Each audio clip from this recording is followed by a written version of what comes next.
How many wonders of the ancient world can you name? How many of them are still standing to this day?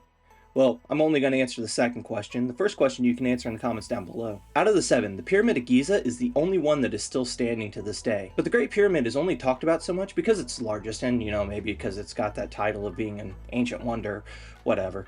But what about the other pyramids that stand at Giza? That's why today we're going to be talking about the pyramid that's often referred to as the third pyramid, otherwise known as the Pyramid of Menkaure. Menkure's pyramid was the last of the major pyramids that was constructed at Giza. Menkaure ruled sometime between 2575 to 2465 BCE. But when he died, his pyramid was actually left unfinished, and it was finished by his successor, Shepseskaf. To construct the pyramid, it took millions of limestone and granite blocks, and anywhere from 5,000 to 20,000 workers. But if you ever wondered where they got all that stone, well then you came to the right video. Although the construction of the pyramids is still heavily debated on how they actually created the pyramids, there's one aspect that we know quite a bit about, and that was how they mined the blocks to create the pyramids. We know that from the archaeological record they were using copper chisels, drills, and saws. But the only problem with copper is it's not a very strong metal. And due to the copper's less than sturdy nature, it's thought that there would have actually been a whole team of workers that were just making and resharpening the copper tools. As I've already said, they used a lot of limestone blocks to create the pyramids, but where did they get all that limestone?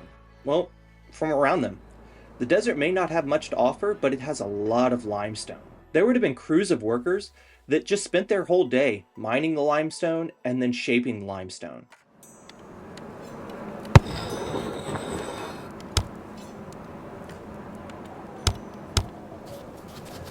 And it was thought that it took a crew of 5 men around half a day just to shape one of the exterior blocks for the pyramid. Now, if you do some quick back of the napkin math, you're going to find that it took a really long time to create all those blocks. Now, where did they get all the granite for the pyramids? Well, that came from much further away, and we're going to get into that later. Now, if you know anything about stone, limestone is hard, but granite is harder. The copper tools would have stood no chance against the granite. So archaeologists actually believe that they used sand as an abrasive powder to help the copper tools cut through the granite. Now, when it took a whole day just to create 2 blocks, this would have taken them a very long time to construct the whole pyramid.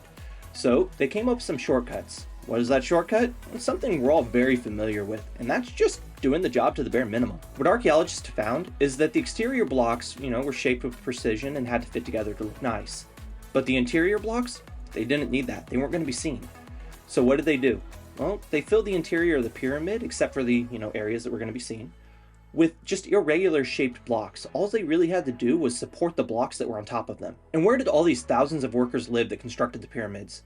In 1999, archaeologist Mark Lenner actually uncovered what he calls apartment blocks. The apartment blocks are actually thought to be able to house up to 20,000 people. And they actually ate pretty well. They were given choice cuts of beef. The first 16 courses or layers of the Pyramid of Menkaure were actually made from red granite all the way from Aswan. Aswan is about 900 kilometers south of Giza. They would have used the Nile River to take and go all the way up, and that would have taken them a while. It's thought at this time the boats only moved with favorable wind at about 4.6 knots. That's about 8.5 kilometers an hour. So needless to say, they were going to be on the river for quite some time. After that, they switched to limestone. This was coming from much closer. This was coming from Tura. Tura is only a couple kilometers away from the pyramids of Giza. And this is where we find out what Layla wanted. They simply just wanted to take and be one of the workers that helped construct the Pyramid of Menkaure. They didn't have any job specific in mind, so they left that one up to me. And there were a lot of jobs to choose from. But there was one that caught my eye. During the 2013 dig season, archaeologist Pierre Tallet made an amazing discovery. In a set of 30 caves where the ancient Egyptians used to store their boats, he found papyrus scrolls. These papyrus scrolls were written in both hieroglyphs and hieratic. What is papyrus? Papyrus is what the ancient Egyptians used to write on. It's kind of like paper.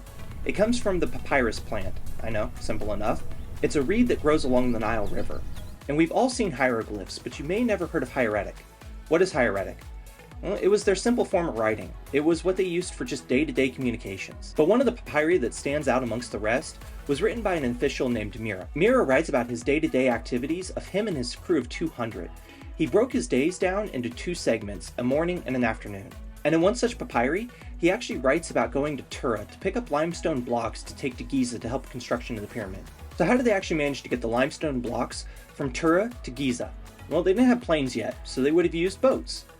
They would have sailed up the Nile River to a series of canals. It would have taken them anywhere from 2 to 3 days just to sail from Tura to Giza. So along with transporting the blocks that they would have needed to construct the pyramids, Layla and the crew would have transported any other goods that the rest of Egypt needed as well.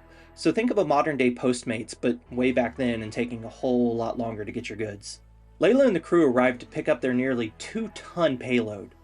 So how did they get it from, shore to the boat? Well, they would have used wooden sleds. And in front of the wooden sled, they would have actually wetted the sand to help the sled slide across the ground a little bit easier.